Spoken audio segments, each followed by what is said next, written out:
to the Wake.Show. As everybody knows, the show needs an intro. This is that intro. I am Fisher, your host. Who the heck is that?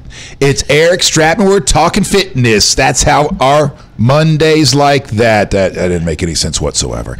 How you doing? Welcome to the Wake.Show, everybody. Thank you so much for being here. All right, well, I'm here. I have to make sure that I like and share my personal page. How you doing, wifey? It is good to see you. And also bring in our sponsor for the first 15 minutes, and that is Single Source. I got to put you to the right side of the screen there, Eric, so our sponsors can get in here. Right out. Single Source Insurance, thank you so much for being a part of the Wake.Show. And for those of you that are sick and tired of dealing with the so-called big boys and the way they treat you when it comes to customer service, please give them a call and get a quote from Single Source Insurance. You can track them down on the web as well, SingleSourceINS.com, SingleSourceINS.com. All right, so let's, a couple of things. First of all, Chris McCarty's not here today, taking the day off, and couldn't get anybody to watch the kids, needs to save a couple of dollars. But don't forget that this Saturday he will be with a full band at the Hard Rock. So this Saturday we're all heading out to the Hard Rock, June 9th. He's very excited, putting together a band for the first time, I guess, in a few years since he was injured, and very excited about that. So he's not here today. In his stead, Eric Stratman just came in out of nowhere. How are you, man? Good. How you doing, brother? All right. Let me get this. Let's get this little fanciness up. Look, there we go. Look at that, Eric. Should I look this way? How are you? There you go. And Eric, as you guys know, have been here since the beginning, would come in on Wednesdays or come on the show on Wednesdays live via technology out of Central New York, and would talk some nutrition. Well, he just happens to be in town for a couple of days and coming by the show. So, Chris is not here. I'm like, hey, man, come on in. We'll talk about our dinner on Saturday night. We'll talk nutrition today. And a couple of things that are in the news. All right. So other than that, like and share. That's what I meant to do. So let's take this time to like and share. Do. Go to the Wake.Show and then share from there. One day we'll come up with I'll come up with a better way to do this, so we're not doing it live. And also one of the reasons why we've switched over. And we're not doing this on my personal page again. Oh, there's the share button. Let's just share now. Boom and boom. All right, come on over to the Wake.Show. So, Eric, first of all, welcome into the show. We'll talk a little nutrition today. For those of you, I know, like, we're just heading into summer, and pretty much for those who are looking to get their summer body taken care of, well, it's already too late, right? I would imagine your summer body, you got to. That's what you're working on coming out of the holidays, right? Right, Eric? Oh, yeah, absolutely. I thought that was just, rhetorical. Obviously we're always working on that, but I'm liking and sharing, so I apologize. Thank you very much. I appreciate it. This is okay, so we'll start right there because obviously there was a communication issue there. Why? Because he's talking to the back of my head. I'm not looking right at him. So let's get you guys caught up. For those of you that knew that Chris and I had a big meeting this weekend with James Golden, who is the producer of the Rush Limbaugh program. This had nothing to do with Rush or the EIB network or anything he's associated with there. This is just to let you know this is a guy with some credibility, some connections, and he was in town talking business with Bake More Pies here, and also we had some time with him about the show. And one of the things he asked about was this setup here, because I'm looking at the viewers, I'm looking into the camera, but I'm not looking at the host or the co-host or the guest or anything like that. And he thought that was kind of odd, and we might want to look into that. That wasn't supposed to happen. Technical difficulties. All right, so that's that. I got a couple of things we'll hit in the news today, but I want to talk nutrition as well.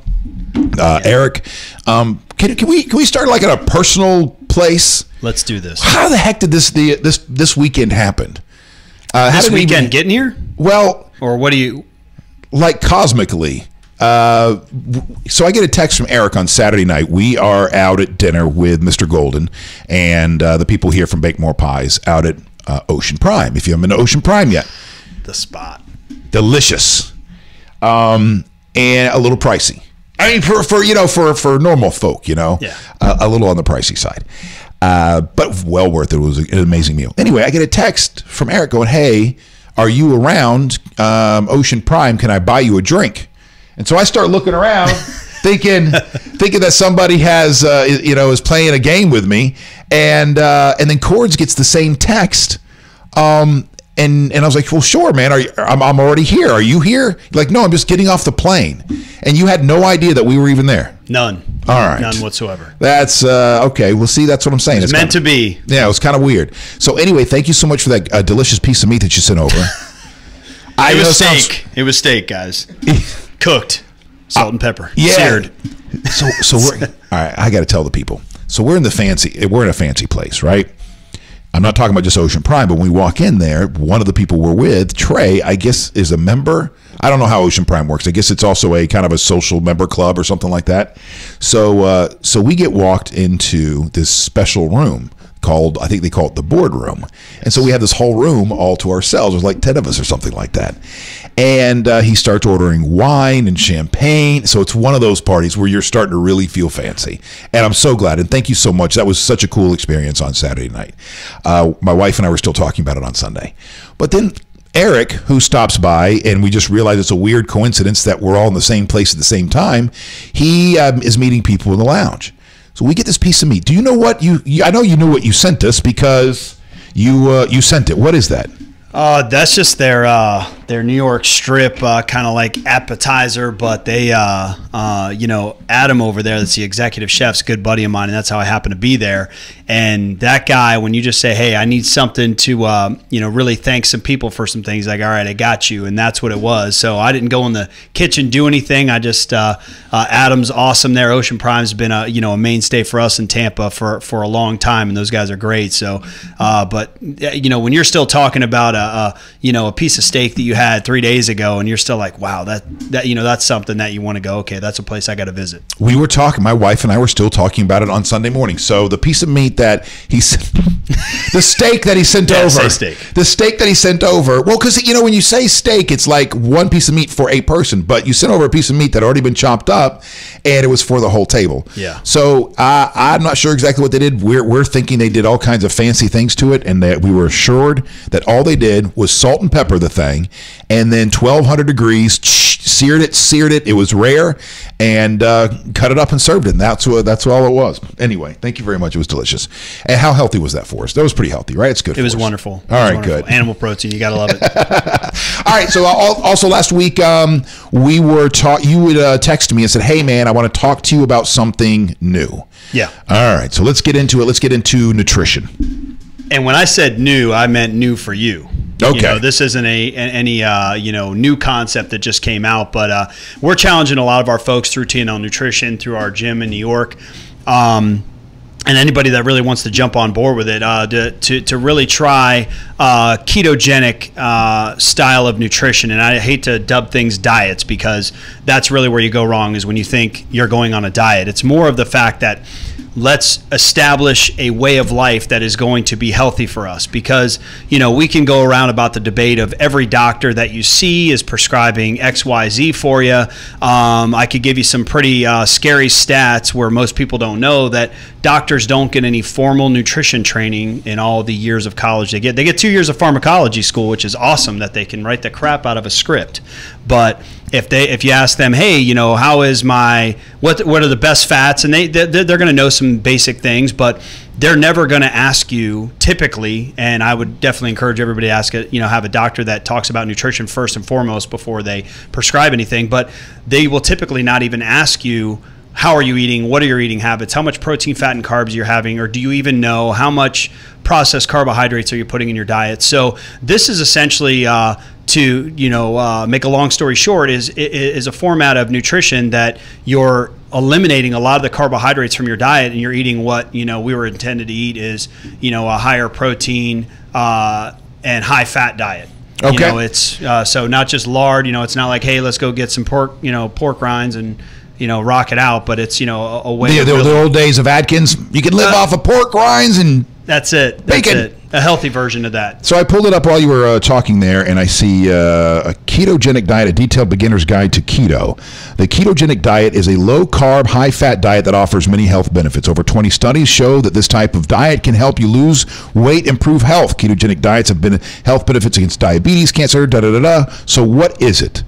It's also called the keto diet. Very low carb, blah, blah, blah, blah, blah. So it shares similarities with Atkins and low carb diets. Yes. But it's not the same. What are the differences? Instead of reading about it, you're here. Get specific because all of them have their certain parameters that they have you stay in or what are their mainstays. But, what this is really doing is it allows the cells of your body to start responding to healthy fats because about 80%, 70 to 80% of your diet is going to be fat. So when I say high protein is like 20% of it, but when you look at the calories that are in fat. This seems so counterintuitive. This is like we've had it beat in our heads all our lives that fat is bad, bad, bad. And now you're saying, man, you're sticking the knife in and turning it, twisting it. So that's something that, but that's what happened. It was based off of a theory that was in the 50s that, high fat, from one scientist, fat is bad, so everything became non-fat. So what did they have to replace the fat with to make it taste good? Sugar. Oh, man.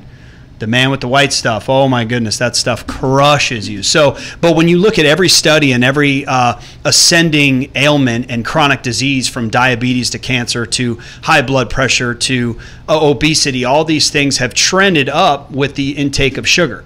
An average child now intakes an amount of sugar in one meal that they would need to sustain them for over a week. So it's crazy. Jeez. But when you look at, our society, how many people, if you're in good shape, that's kind of like the outlier now. It's not like you go somewhere and you go, okay, well, let me people watch somewhere and everybody's got that issue. But it's because what has our society told us, right? That, the carbohydrates, the convenience and everything we do. But, I'm not going to say that there's no benefit to any of those foods. But when you look at the general benefits and the habits you have, if you can say, well, I'm going to sustain staying away from these carbohydrates to stop stimulating my insulin, because that's really where it's at, stimulating your insulin and stimulating your blood sugar on a regular basis when it's not supposed to be stimulated like that, and be on that roller coaster every day in and out, that you're high carbs, low carbs, high carbs, low carbs, you just go sustain your blood sugar and the fat, that it will help everything mentally and physically in your body to function properly. I mean, the communication of ourselves, the mitochondria, I mean, we could get super deep into it, but let's not get that deep. And I'm also thinking when you're talking about fat, because I'm like, oh my gosh, this is so good to hear, is now I can mix in more Cheetos into my diet. I have a feeling there's differences in fat. Yeah. And the Cheeto fat's probably not the best fat for you. Well, what is that Cheeto fat attached to? Deliciousness. A big puff of carbohydrate. Oh, that's what you meant. You meant scientifically, nutritionally. Nutritionally. So yeah, I mean, not the Cheetos. You can't have that on this, but it's really looking at saying, hey, your basics of fats are going to be what's in the meat that you're eating, and eggs and avocados and going into good oils like coconut oil and olive oil. But it's really putting yourself in a position to eat the way that your body functions. But why I'm really making this push now is because we're seeing that there's even more so of a need for people to mentally get in shape than even physically. So if you know that you can help yourself with, if it's anxiety, if it's, high pressure at work, if it's stress, you're able to rest better. You're able to take on more stress because your brain functions the right way. It's not meant to have this overload of nitrous oxide, so to speak, when you get pumped with the sugar and then it drops, and then the bottom drops out and your carbohydrate and insulin and blood sugar drops, and then all of a sudden your body goes into that DEFCON 5 mode and we get hangry, and then you go, oh, where am I at? And then all the things that you suffer from are exacerbated. Exactly. So if we can get people on a sustained nutrition program, they'll be astounded with what happens with their health, their weight, and their physical ability. And then, it just really enables people to put themselves in a position to be healthy for them and themselves and their families for, years and years to come, not just do a fad for 6 or 8 weeks. All right, I want to run my breakfast by you, and you tell me what you liked about the breakfast. The breakfast I had this morning. Okay. Oh yeah, you're not gonna like it because I had breakfast this morning. Oh. I should have not have eaten. Fine. I should be having my first meal about 1:30. Yeah, I haven't eaten yet. So you haven't eaten yet? No. Okay. But your body's used to it. It's like you're not getting hangry, or you're not sitting over there going like you can barely concentrate because you're all you can think about is your stomach. Right, correct. And that's where another part of it is too. When you get on, nutrition and you're able to eat when your body needs to, not eat because you're always hungry, and that's where that roller coaster of carbohydrates happens. So you eat these carbs, your blood sugar and insulin go up. Your body burns them out within 20 to 40 minutes. Your blood sugar drops below normal. So then your brain is signaled to go, hey, eat again. But instead of eating a little bit to sustain and level out that blood sugar, we eat a whole meal and rocket it back up, and then it drops and it up and then down. And that is just a whole domino effect of issues in your system and where you're finding yourself in a mental and physical place on a regular basis. And most people have no clue of that. They think, oh, I'm eating healthy because I'm having a whole grain bread, and I'm not having the tater tots with the hash browns in the morning shaken up with the extra salt. That's okay to sounds do very every once in a pointed. while. That was a very specific example you I had don't know there. where I got that from, but maybe check episode 32 in the middle and 33 of February. and 44. So I've stopped since you and I had that conversation months and months ago. I have not done that since. Right. And what he's talking about is when I would go through the drive-through and get breakfast. Not only would I get my breakfast sandwich, but I'd also get a hash brown or hash browns, depending on where I rolled through. Then I would dump the hash browns into the bag, take one of those little things of salt, dump the salt in there, shake it up. Then the hash browns were ready for me. Oh, Just grab the bottom of the bag and dump them in. But I have not done that since. Okay, so, proud of you. I mean, it's only one. And it doesn't mean, thing. and I'm that guy that'll tell you, hey, it's okay every once in a while. I like people to think, now to get into that mindset of treat carbohydrates like you would treat alcohol responsibly. Now, I've learned to put that word responsibly in, because some people are like, how I like to treat alcohol, meaning like, I'm going to drink it with every meal, and I'm going to have it, right when I get in the morning, and swish my teeth with it at night, and so because it is. So think of carbs like you're supposed to think of alcohol. Responsibly, right? I have just a couple of carbs, but not before you drive. Yes. So, Steve, let's get to the comment section. Actually, before that, I want to bring in one of the comment sections live, and that is Brett Wilkins. How you doing, Brett? Is this where I say good morning? Good morning. Thanks for stopping by the show. I didn't know how I was going to. I don't know how I was eventually going to bring you into the show here, but Brett is somebody that you guys have seen on the in the comment section plenty since we started the show, and thank you so much for your support on that. Yeah, no problem. Really appreciate that. Good show. You can lean over. There you go. Oh, I did. Okay. Listen, you are a musician. You gig for a living. You know how to use a microphone. I also have monitors, so I know exactly how it sounds. Touche. Sorry. I'm the only one with the monitors in here today, and you don't sound loud enough. All right. So anyway, thank you for stopping by, and he just wanted to stop by and see kind of what we do around here. He's been watching since the beginning. He also knows chords going way back. And had our paths ever crossed before when you're out gigging and whatnot? Actually, I wasn't gigging, but I was at Mastery's with my daughter on trivia night because Joey from Mother Truckin' Good was there. So I hung out with him, and then it was really funny because I heard you speaking. I looked at Joey. I was like, man, that guy he's had to work in radio. And then he told me who you were, and everything just kind of clicked. It's like, oh my God, that's Fish. That's awesome. So he decided to stop by today. Now, by the way, you can break out your phone and get back in the comment section here if you like. Would you like me to just out of tradition? Well, it depends on how you feel about it. Like if you're comfortable just hopping on the microphone and commenting, that's fine. You're more than welcome to. I've already shared it on my music page. So all right, good. And everybody's like, wait, can we just come in the show? Who knows, man? Just message me, and it depends on what mood I'm in. I'll be like, sure, come on in. and I'm glad I did today. I'm glad both of you guys are here today. Thank you. So also, you know McCarty as well? Yeah. Okay, so you guys ever gig together? Not together. The one really cool thing about being a musician is you get involved in a really cool community of really great people, Chris being one of them. And every once in a while, I'll be playing, like I played Slice one night when Chris was at Krabby Bill's. And they're right across the street from each other, so it's... Then you meet in the street afterwards and fight over... Yeah, that's it, yeah. No, but I mean, it's like really cool to just run over like during a set break, or if he's going on an hour after, I'm all done, just go and hang out and check out their set and support them in any way that you can. How often do you... Because you have a real job, too, right? Yeah. So as somebody who has this kind of full-time thing, a routine every day, Monday through Friday, of doing the show and the original content afterwards for clients.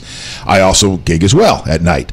I know that it's not easy, because this is how we're going to bring nutrition back into it. It is not easy to eat the way you're supposed to when you live that kind of lifestyle, because you're always packing up your stuff and heading to the next gig. You're running through a drive-through and da-da-da-da. So, first of all, you look like you're in decent shape. I don't know why. And how old are you? You're 39-ish? 41 years old. Yeah. You're in good shape there. So how do you do it then? I really don't know. Genetics? The only thing I could say is, I think some of it is genetics, but if you don't want, I don't like going to the gym. I don't like getting up at 6 o'clock in the morning to go to the gym and then sit in traffic, come to work. But try to find physical activity in your everyday life. Take the stairs instead of the elevator. Park as far as you can when you're going to Publix, as opposed to trying to find the closest parking spot. Just trying to do any type of physical activity. Don't eat like crap. I like this guy.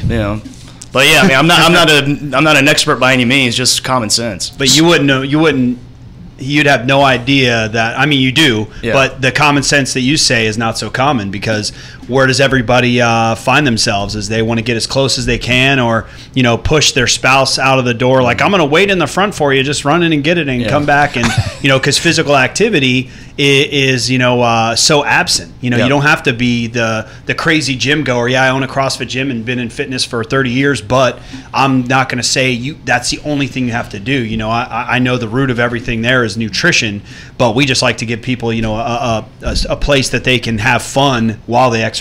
So if they don't want to go 90 degrees and go out in the back of Publix parking lot and trot in because it's going to pour rain in 15 minutes, and then happens. Hey, you get your sprints in though, and then you're able to get out you to get your your car, sprints in, elevate that heart rate, and your shower all in the same. There you go. I had a couple things from the comment section here. Ronnie Stratman, is that? I guess they're related to you. Says yes. Hi. Go Eric. Yo, nice. Bob says, please listen to Eric. He knows what's up.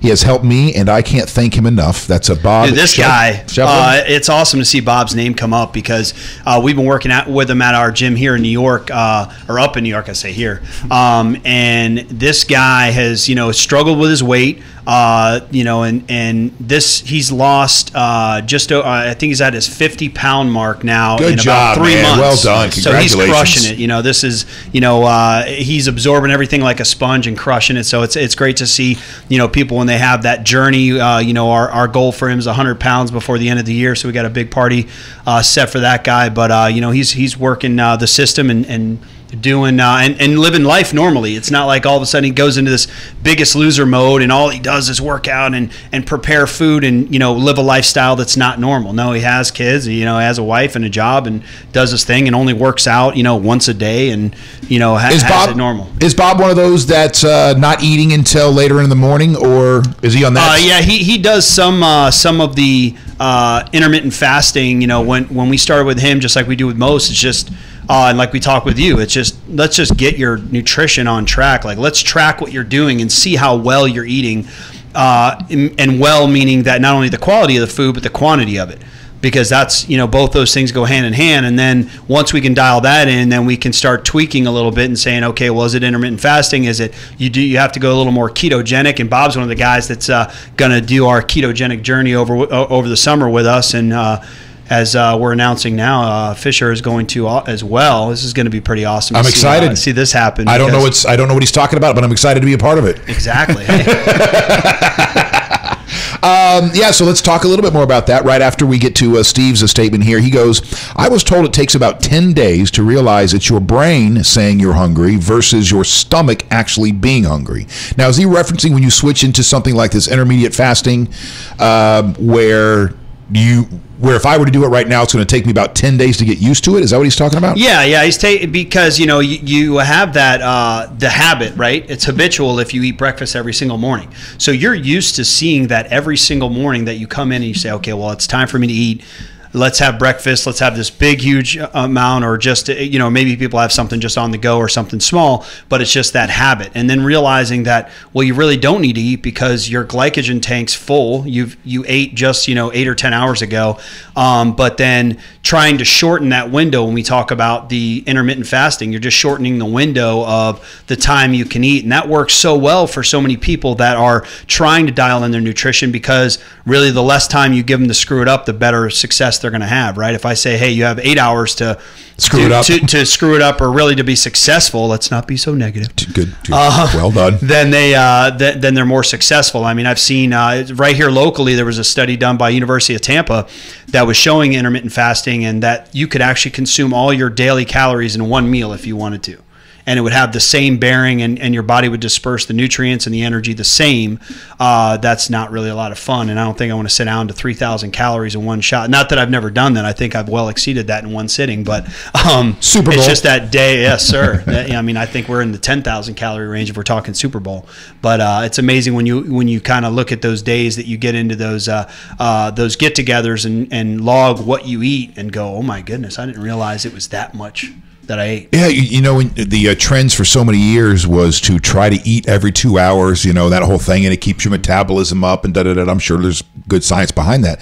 But I'd also think, well, our ancestors surely were not eating every 2 hours, or they were eating when they could. They had the one meal a day or whatever, or it took them 2 days to have a meal. So I always felt like that wasn't, I don't know, it just didn't really add up.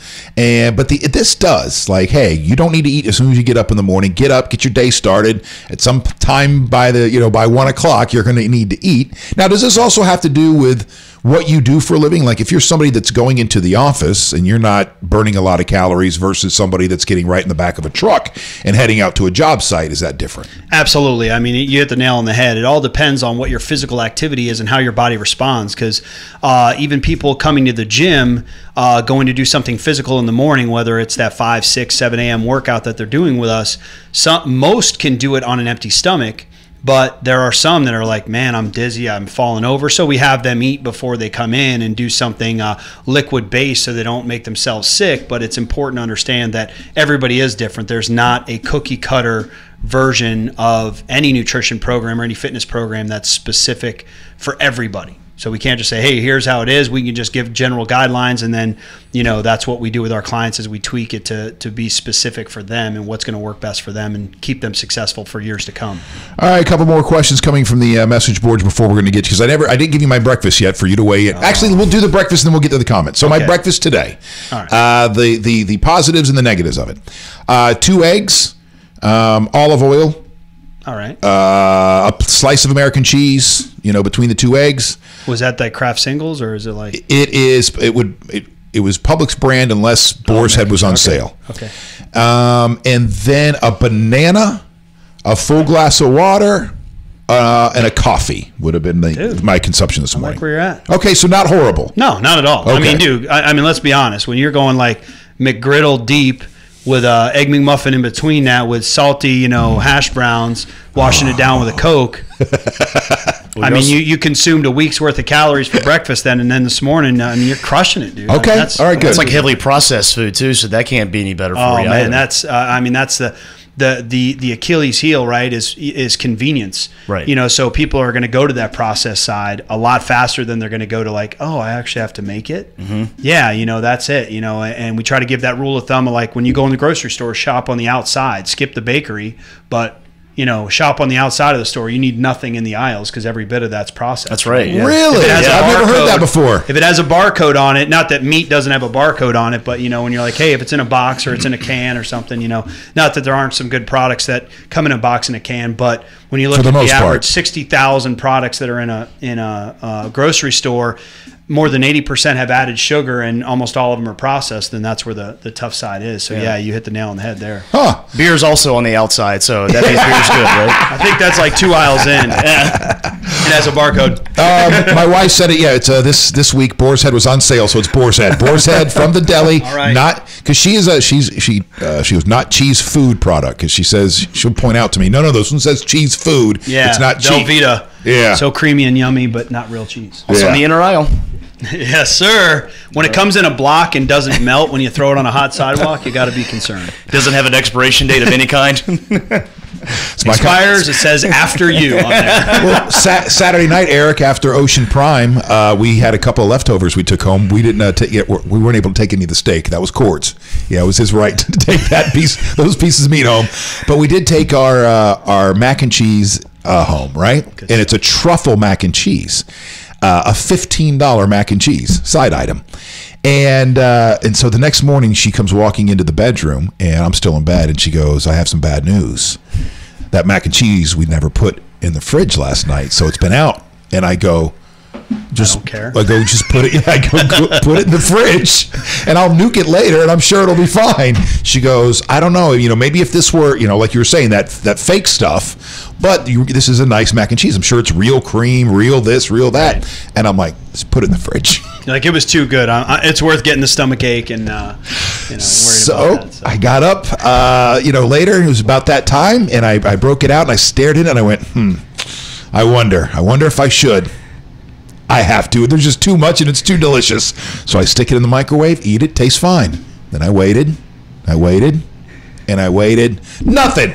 Perfectly fine. So whatever those rules are, screw them. No problem at all. Christopher Andrews. 24 hours passed, right? Yeah, okay. I'm good. So yeah, I'm still alive. Good job. And I was like, what's the worst case scenario? You get a little sick, lose 10 pounds in a day? Nothing. How was it when you microwaved it, though? Because I noticed, like, some of those you microwave it, and then you get that pile of oil, and it was not the beautiful thing that came out on the plate the night before. It may not have been. But it still tasted pretty good. That's right. You're right. I know the oil you're talking about, but that did not. It actually, I think it made it look better to me. Oh, nice. Once I could see the fat separated like that. I like that. All right, back to the message boards. And don't forget, this Saturday night, Chris will has a gig, and it's with a full band for the first time in a long time, and that'll be at the Hard Rock this Saturday night, June 9th. Let's see, Lauren, but it's always from the deli. Real cheese only. Thank you, honey, for thinking of our family.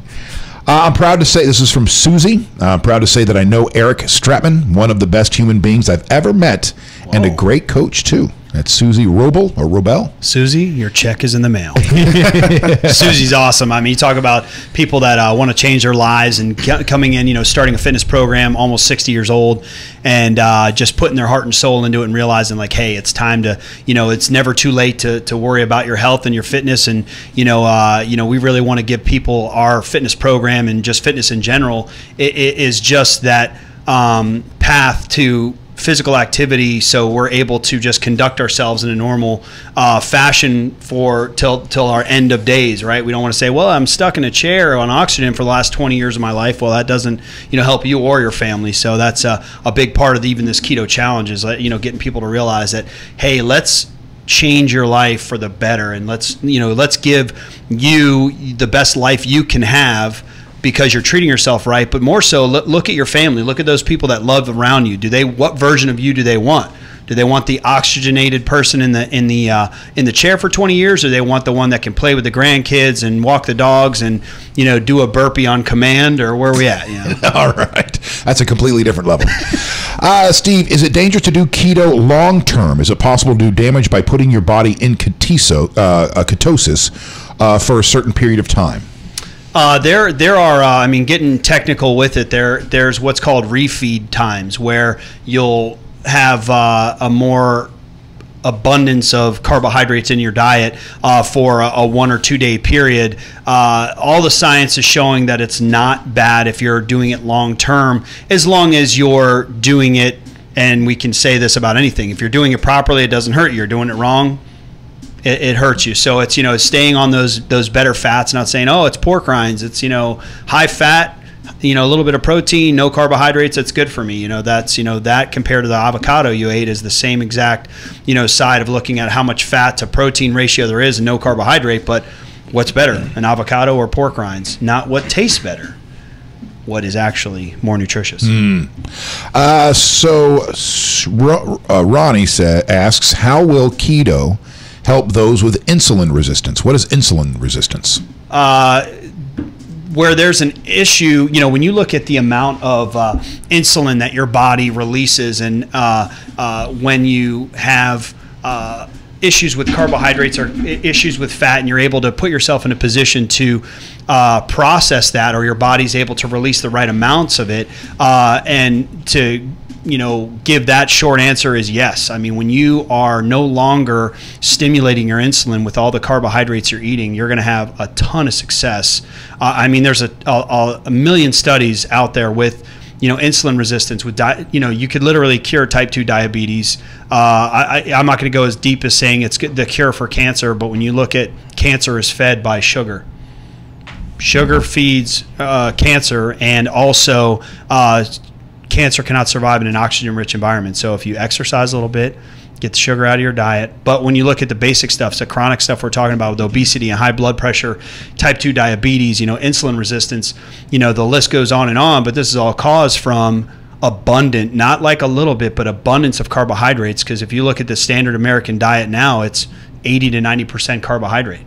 And it's very convenient, very cheap, easy to get, very, very cheap. I mean, who doesn't have some ramen noodles, right? Mm-hmm. The cheapest thing on the planet that, college kids live off of, but when they're eating Mountain Dew and crushing ramen noodles, I mean, all they're doing is setting themselves up for failure. I mean, they're literally killing themselves. And that's why we say, start treating carbohydrates like alcohol responsibly. And people are going to be like, well, Johnny deserved candy for his, it's like you're giving it. Think about it like, hey, I'm going to give you a beer. Cocaine. Good job on that report card. Let me give you a beer.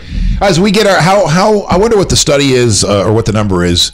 By what age does the average American addicted to sugar? Because I'm sure it's single digits. Oh, I mean, I'd love to see that now, but it's as soon as they're introduced to it, because it would be asking a drug addict how long does it take you to get addicted to the drug. If you're thinking something like a cocaine or crystal meth or whatever these crazy kids are heroin, eating Tide or something now. Or yeah, the Tide Pods. Oh my God, no nutritional value whatsoever. I want to eat this. Whatever. I can go way down a rabbit hole with that. It's funny because I was thinking, I had the same thought yesterday. Like, at what point did somebody go, I wonder if I should try this? And so here was one theory that I came up with, that there is an ingredient in those Tide Pods that does something, right? Like one ingredient that one kid somewhere found out about, whether his mom's a chemist or something, and knows that one ingredient does something to the brain, and so next thing it takes off that if you go eat one of these things that I don't know. Wow. Would that be similar to the first kid that licked the frog and got a buzz off of it? Well, I mean, that probably could be somebody was hungry and was going to eat a frog and had to do the taste test first before they got a chance to eat that whole thing. Their pupils dilated. Next thing you know, the frog was a god to them. Sure, you really thought about this. The Step Brothers, where they had the arm behind the back, and he's like, "You're gonna lick the frog." When he made him lick the poop, and he's like, "You're gonna lick the frog." He's like, "That was awesome. Thanks for making me do that." Yep. Nikki Cooper, good morning. It's good to see you today.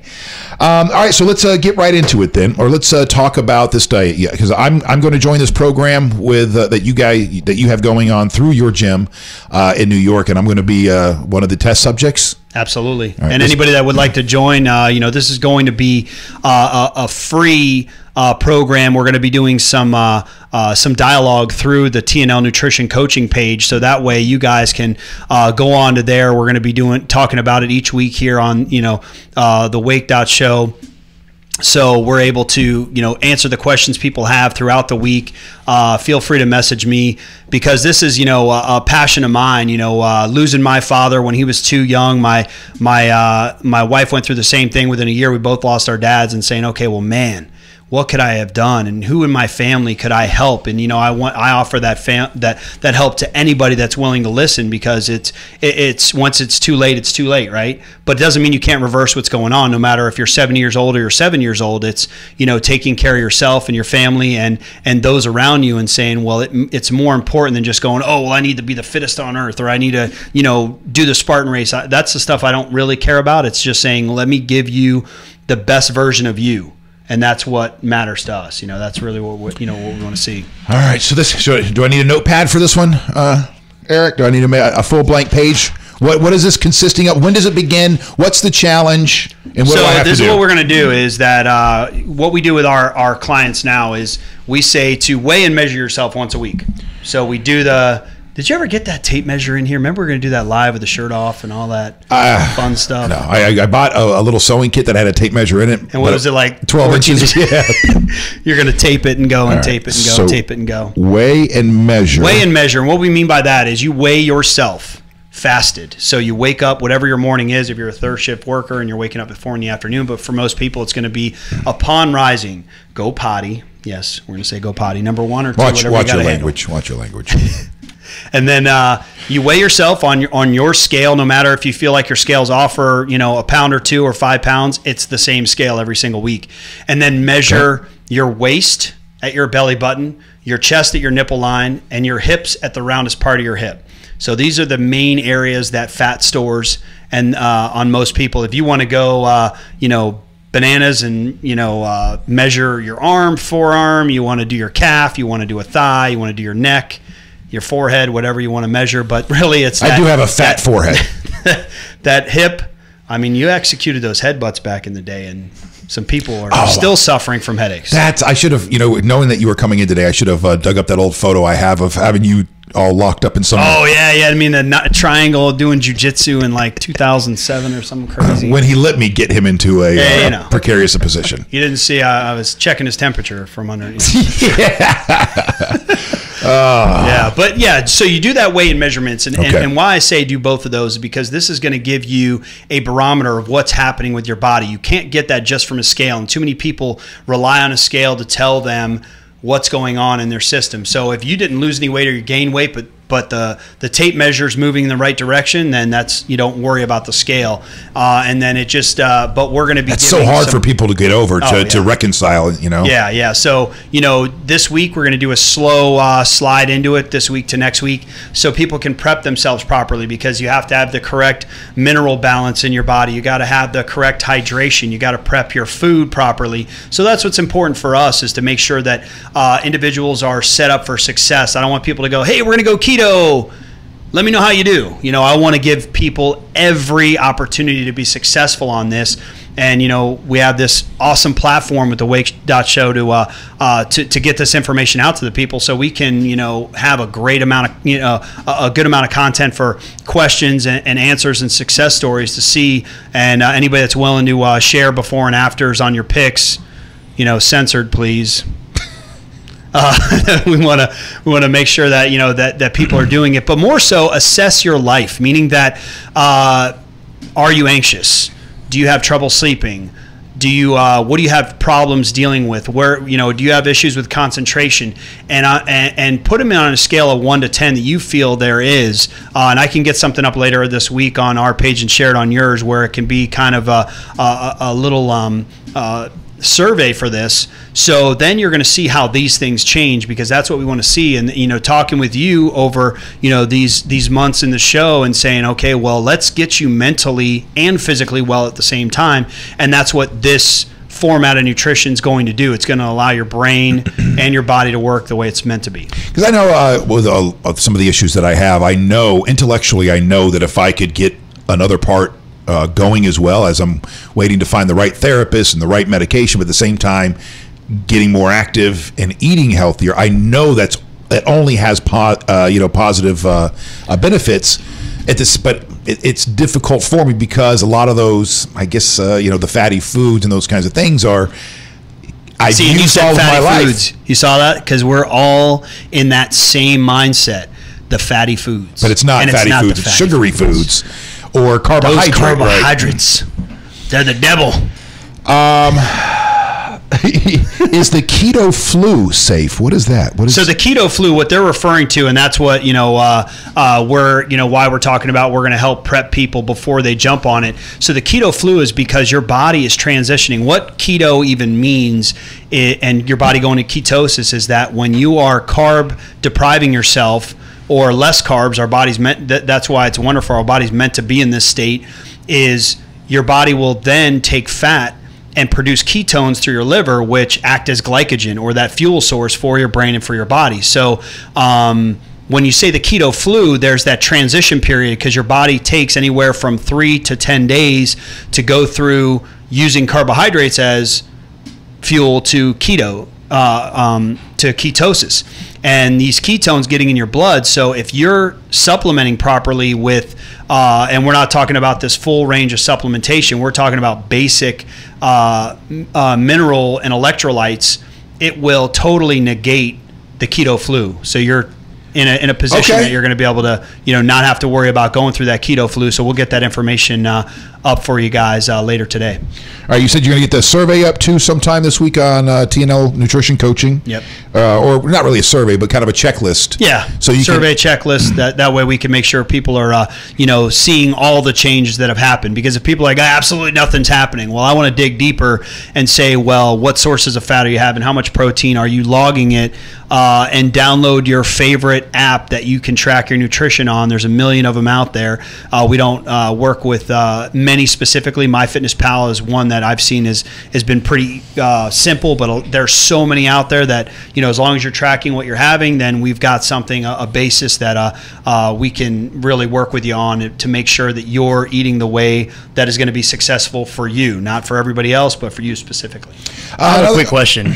Do you actually have like recipes for people that actually enjoy cooking, and then if they actually have all the information, then that's an easier way for them to keep track of Absolutely. And if you Googled keto recipes, there's a million of them, but that's going to be part of our weekly post. One day is going to be recipes, 2 or 3, and there's things from dessert to main dishes to what are your mainstays in your kitchen. So when you go shopping, what do I get? If I get coconut oil, I hate how coconut tastes. Well, guess what?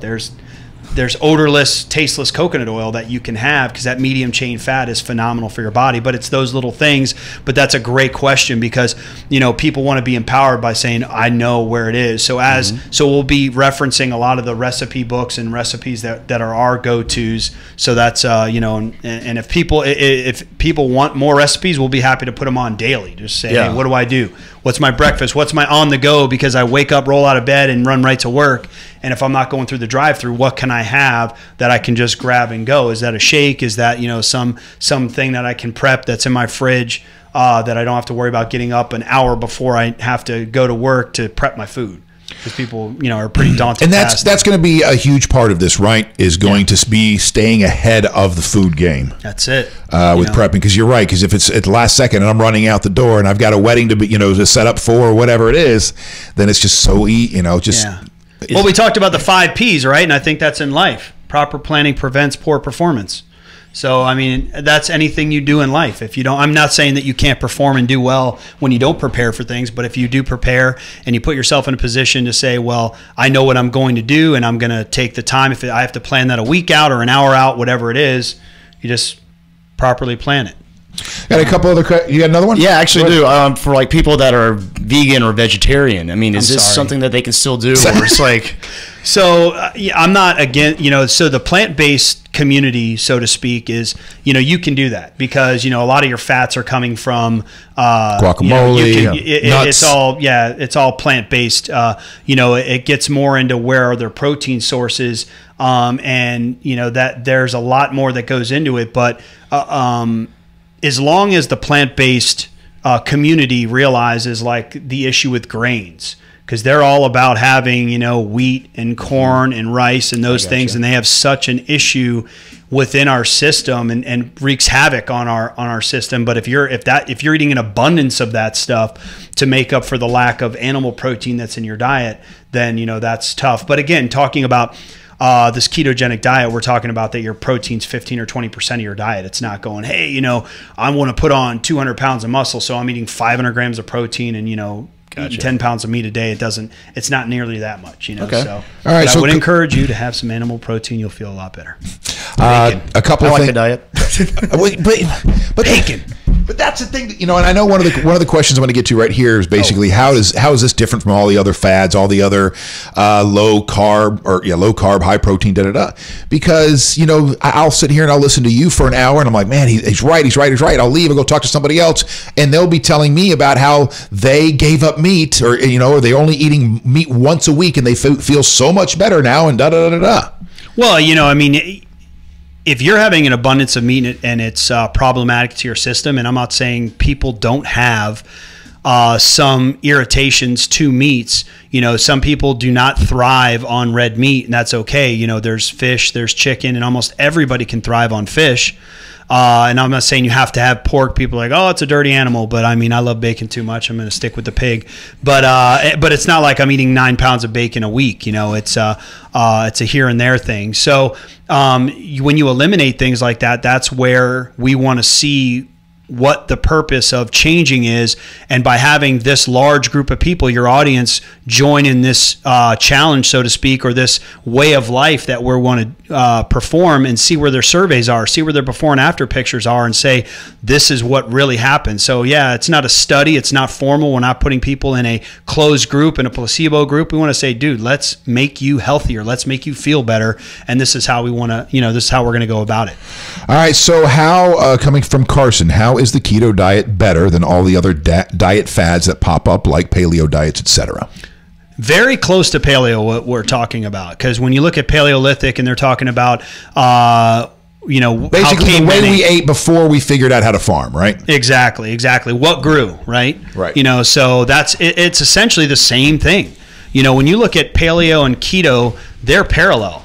It's just a matter of saying, you're focused on keeping your carbohydrates lower, where paleo, you're not keeping your carbohydrates lower. You're just having a better form of carbohydrate that is, there. But, the carbs you're having in keto is small amounts, but you're still eating berries. You're eating tons of green vegetables. So, you're putting yourself in a position that you've got to have a good amount of plant-based material in your diet.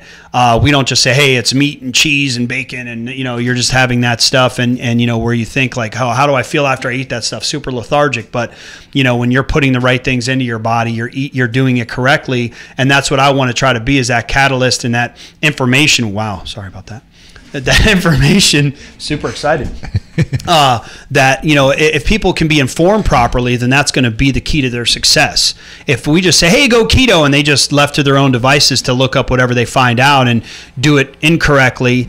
So that's why we want to keep tabs on people weekly. What is going to be the best way to do that is get the comments from you guys and get the feedback, and especially from you. I mean, we see the fearless leader in here that's doing it, and you're able to say what the benefits you've had from a physical and mental side of health. Back to this. I hate eggs and fish, says Nikki. I hate eggs and fish. I feel like this really limits me. There's plenty. Did I mention bacon? You mentioned bacon. You have bacon. But chicken. I mean, when you look at chicken, you don't have to have, and I would definitely look at, the seafood side, because there are tons of fish and tons of way to prepare it. Like, people are overwhelmed by, oh, salmon, it's one of the best fish. I absolutely hate it unless it's smoked.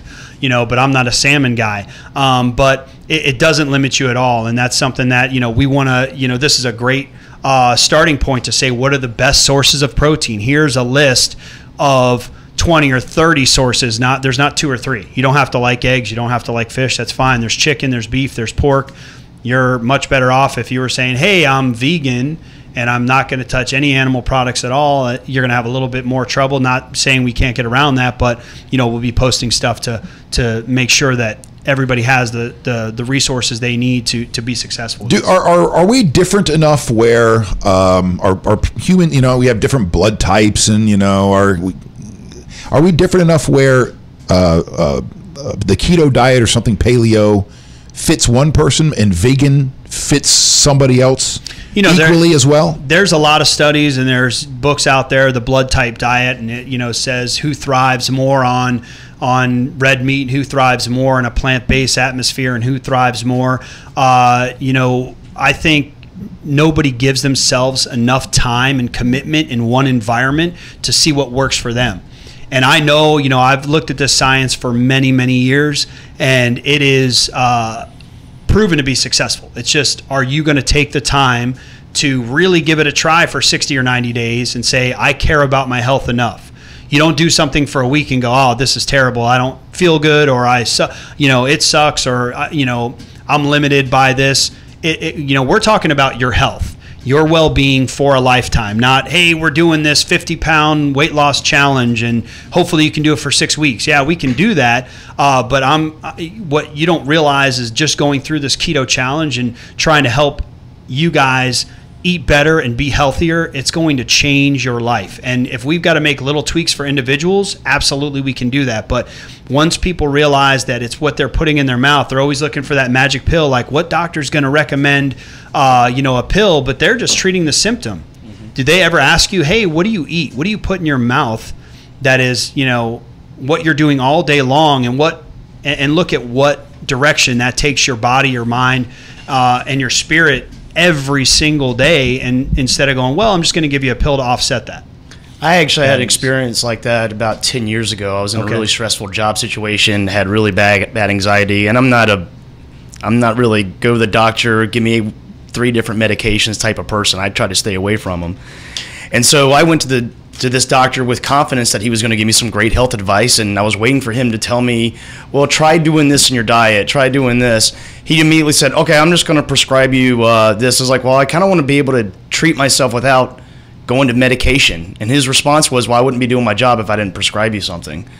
And I was like, okay. And so I remember I took the medication, and not only did my anxiety go away, my drive to do anything went away. I was a zombie. I was tired. And I'm like, this is worse than I was before, because now I just don't care. Right. And, and I quit it. I just, I told my ex-wife at the time, I was like, I'm not taking this. This is not who I am. And, but if you do just more things just that are just healthier for you on a day-to-day basis, you're going to just feel better emotionally, spiritually, mentally. That's, and you hit the nail on the head when you talk about our medical community as, general, and I don't want to nail it everybody. My first experience with that was probably about 17 years ago when I really jumped into nutrition, because I was having an issue snoring, and I went to my doc, and he shines a little light up my nose, and he's like, yeah, you got some inflammation in there. We're gonna prescribe you this nose spray. It's a steroid and anti-inflammatory. And I'm like, okay, cool.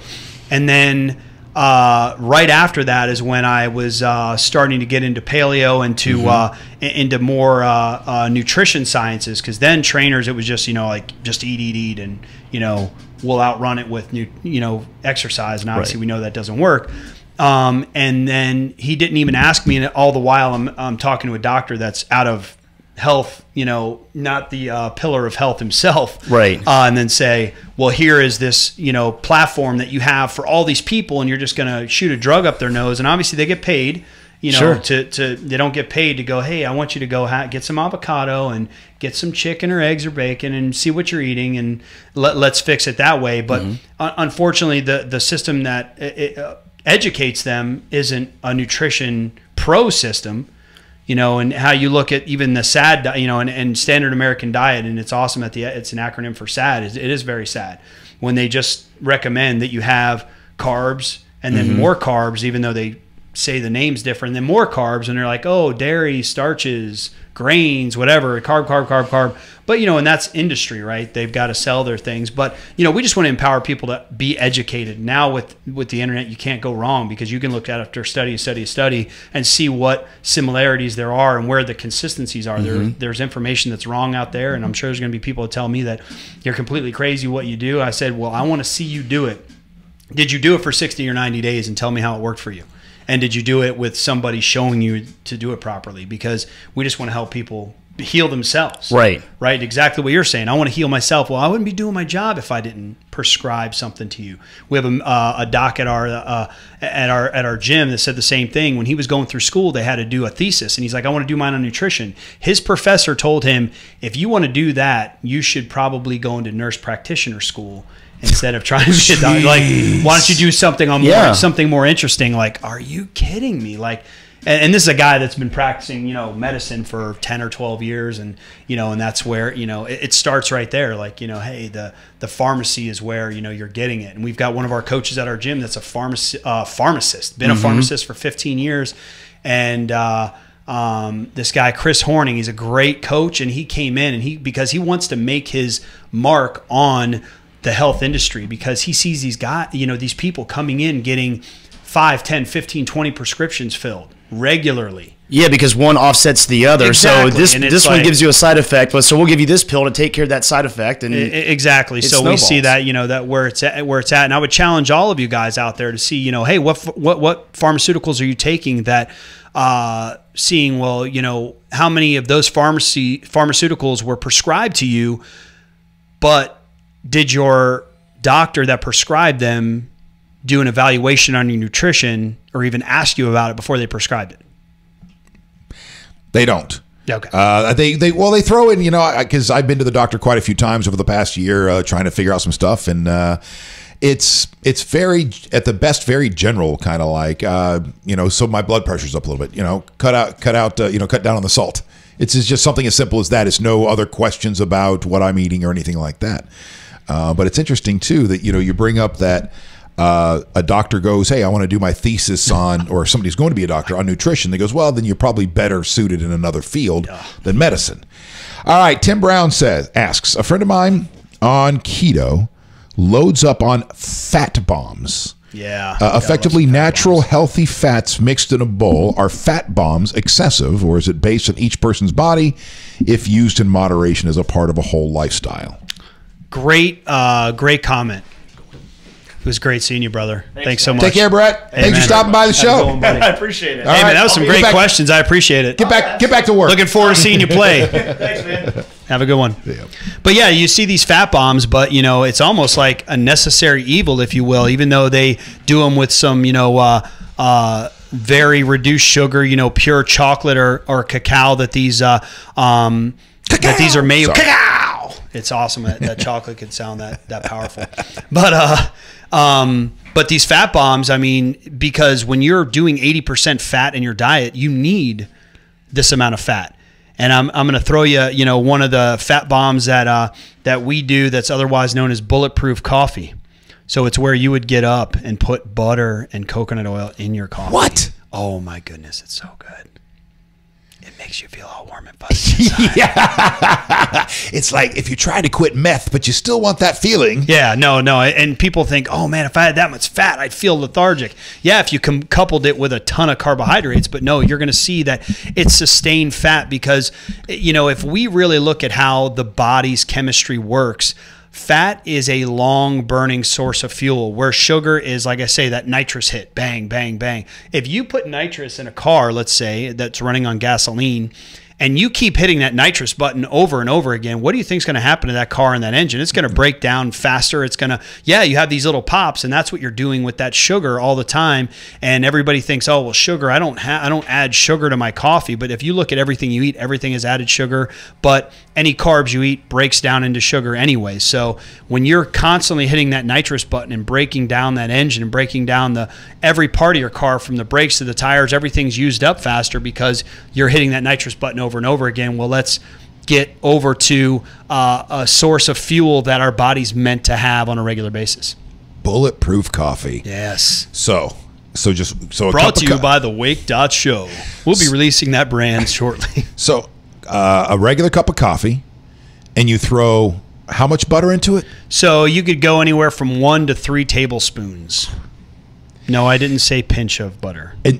So 1 to 3 tablespoons of butter, and then sugar on top of that as well, or no sugar? No sugar. Okay. So again, when you look at the sugar, that's where that's the whole premise of starting this, is to get people away from that addiction. And why I say about responsible alcohol intake is that if somebody was drinking a beer or whiskey, whatever, all the time, would you call them an alcoholic? Yes. Exactly. So the same thing with your sugar and carbohydrate intake, is that they're addicted. Sugar's 8 times more addictive. I think it's now up to 10 more than cocaine.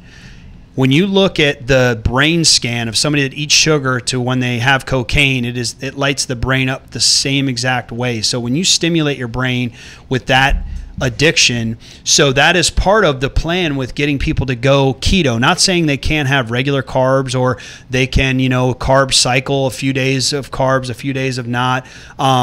It's really breaking the addiction, because as soon as we could break this addiction that everybody has with sugar and carbohydrates, then you can eat them responsibly. So not saying that an alcoholic can go back to drinking, doesn't mean you're going to go back to having your carbohydrates all the time. But if you went and had pizza, you can go, okay, well, I didn't ruin my life, but I can recover from it well because I'm not addicted to this stuff, and I don't have to have it all the time. The few times in my life that I've had stretches where I'm eating okay, one of the things I notice, those things that I love, like pizza and wings, when I go back, I still love them. There's still this amazing taste, but I only need one slice of pizza. I don't need to eat a half a box. I can have a hand, like 5 or 6 wings. Right. I don't need 50 wings in order to satiate that need.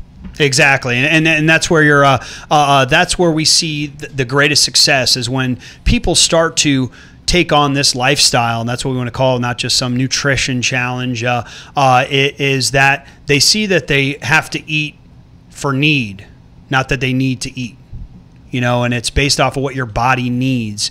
So it doesn't matter if you're an Ironman competitor or you're the grandma that has 5 grandkids that you're running around and helping out. That we want to see that people can be physically active enough to enjoy their life. So what does it come down to is your quality of life. So are you willing to take a chance on something to improve the quality of your life? Not, like I said, we don't care if you're going to be an Ironman competitor or go to do the Tough Mudder. Those are great things, and we love to see people challenge like that. But the grand scheme of things is, what is your quality of life and how much do you want to improve that, or anybody in your family? Who's suffering in your family? We all know 10 people that you've talked to just over this weekend that are like, man, this person needs a good jolt for that. So refer them over, let them watch this, and let them see the comments, and let them go through this journey with us, because what if that person wasn't here? We have people in our life that aren't here anymore, right? Yeah, or that person's, slumped over in a chair and has no quality of life, and you just go over to say hi, or you don't go over to say hi anymore because you feel bad how they look. Let's prevent this stuff by just taking care of ourselves. I'm not even asking you to pay a bunch of money. Just do the same thing you're doing. Eat, be merry, have fun. Just eat the right things, and be physically active. Sharon says, I put Hershey chocolate and milk and a small peppermint candy and whipped cream on top of her coffee every morning. It's the best part of her day. All right, so she's like 5'1", 100 pounds too. Where's that drug addict at? I want to tear my hair out. If I didn't just cut it, I would tear it right out. But again, and I'm not saying it isn't, because I've been the sugar addict, and I've seen where I've had my bouts, and it is very addictive. But when you start your day out, and we were just talking about insulin resistance earlier, is you start your day out by stimulating all that blood sugar, and then and what insulin does, and I know I've mentioned it probably 100 times since we've been talking, is that's a hormone that does a couple wonderful things. It is a storage hormone, so that signals your body to store everything you're eating. So if you want to store fat, make your insulin as high as possible all the time. So that's what high carbohydrates do. So you're always stimulating that insulin. The other thing it's an inflammatory stimulator. So everything, your knee hurts, I have trouble breathing, I snore, I do all these things, that's inflammation. So, or even your process of your brain, when we talk about, how mentally clear are you, when you are stimulating inflammation into your system, and what are docs going to do when you have inflammatory issues? Just give you anti-inflammatory, not go, hey, all the things you're pumping into your system that are inflaming you, why don't you just stop doing that? And then you don't have to take the drugs. You just eat a little bit different. And really, it's a really small change, when in the grand scheme of things. It's a big change for a week or two. And then it's super accessible to eat like that. It's not saying, well, people are going to completely turn their life upside down doing it. So Sharon wants to highlight that she's 104 pounds and swims every morning 22 laps. Well, there you go. Good. Well, if you're burning off everything you just had, Sharon, then bravo to you. Good job. That is awesome. I'm sure Sharon does not have 10 of those coffees a day. And if she does, some people just have that metabolism, right? They can eat what they want when they want, but what's really going on the inside? Because you see these guys that are super fit that are like, oh, he dropped dead of a heart attack at the end of the marathon. What happened? And then you see, okay, well, the guy consumes, 500 grams of carbohydrates a day to support his physical activity, instead of saying, well, let's give him the longer burning fuel source of fat instead of sugar, because sugar just wreaks havoc on our system. But there's those people that are so active that they're not going to put on fat, and a fat body doesn't always equal an unhealthy body. It's a marker of, hey, if somebody's overweight, you're going to go, hey, we got to work on your health. You already see that. And there's an abundance of obesity there, and type 2 diabetes, and where people go. And then you start messing with their food. You're like, oh, you're going to take my pasta away and my pizza away? I'm like, no, I want to take your disease away. I don't think it'd be, I'm not hurting you by taking your pizza away. And if you have it every once in a while, fine. But it's because you have pizza night, 6 out of 7 nights. Well, or McDonald's every morning, or, we go into Starbucks and get that. Basically what I say is caffeinated ice cream. You get this 1,500 calorie drink that's, basically, the equivalent to what ice cream is, and just add a couple shots of espresso to it, then we're good to go. All right. So when you said over the next week or two, you're getting everybody prepared for the challenge, right? Yeah. So when's the official start? Or do you have an official start date for the challenge? Why don't you give me an official start date, sir? Because we will officially start date. Well, why don't we do next Monday? All right. So 1 week from today, which is what, June? Is that the June 11th? 11th? Yep. Okay. So June 11th, because then this week, and leading up to kickoff of Monday, we can get people empowered enough to understand that this is how you're going to prep yourself. This is the goals we have, so that way we can be flooded with questions, and it'll give us a little bit. Cause we'll jump back on with you Wednesday or any day if you want to even do 5 minutes a day. I don't care. On the show, I'm committed to maybe having your audience maybe that first week or something. Yeah. Maybe all next week we plan on right there at the beginning of the show. It's a little quick motivational thing. We don't have to spend 20 minutes on it or anything, and because I know you're busy too when you get back. Yeah, and we want to I'll be happy to jump on during the show on the comment section and have people have a little dialogue there, and then through our TNL nutrition page we'll shoot it back over to the Wake page.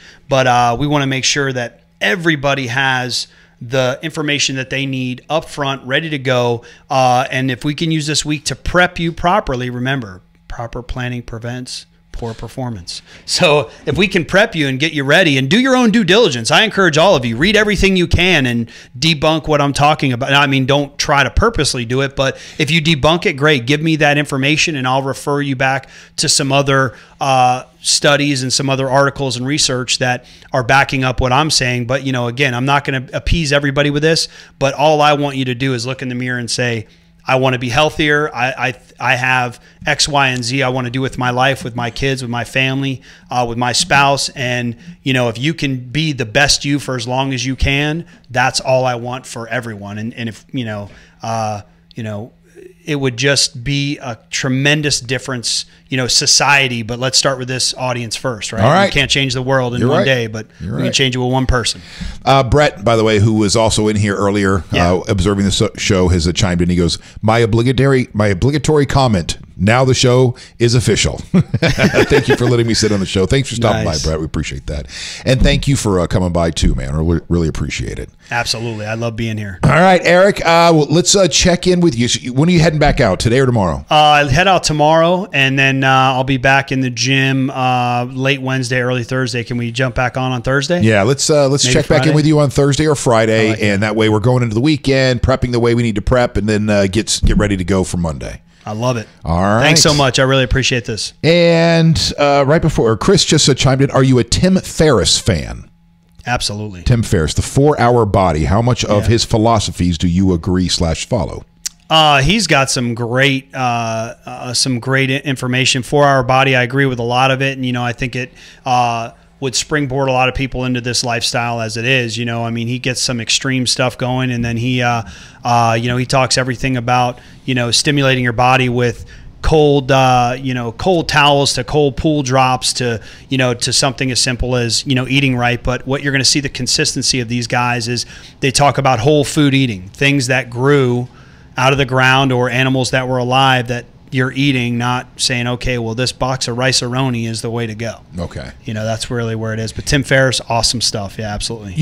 There's definitely a mental aspect of this for me, as there is for a lot of other people.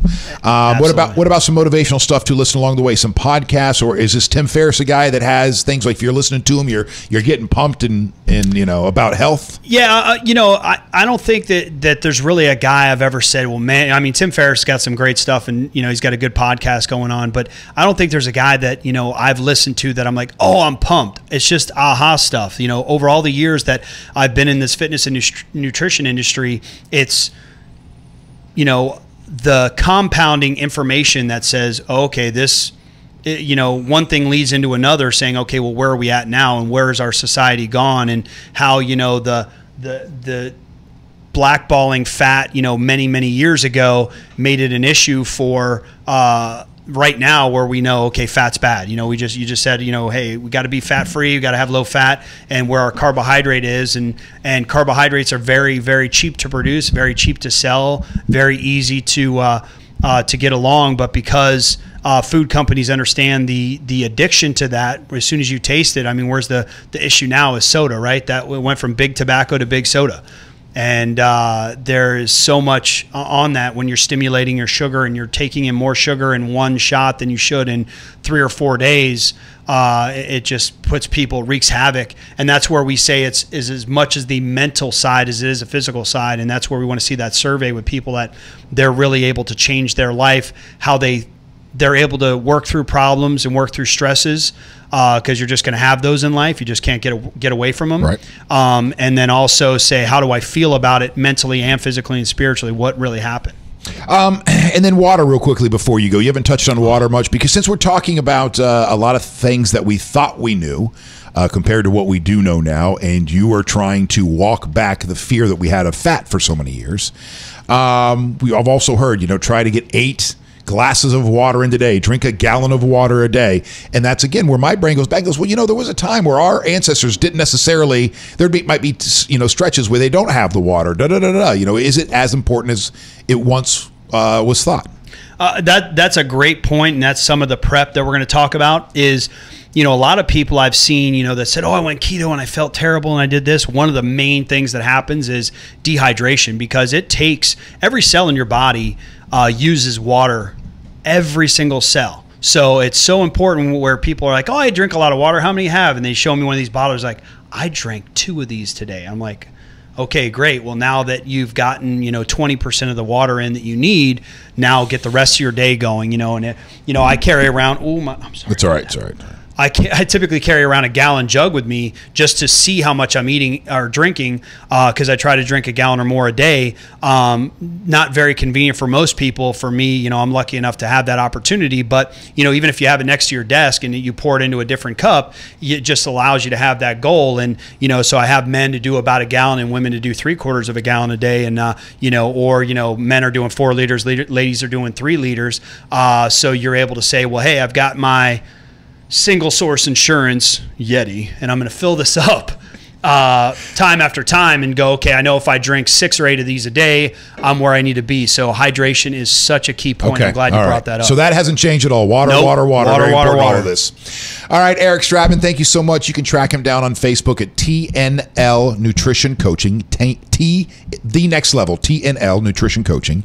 And it was good to see you. Thank you so much Great for getting seeing you. Thanks for having me. Thank you very much for that delicious piece of meat on Saturday.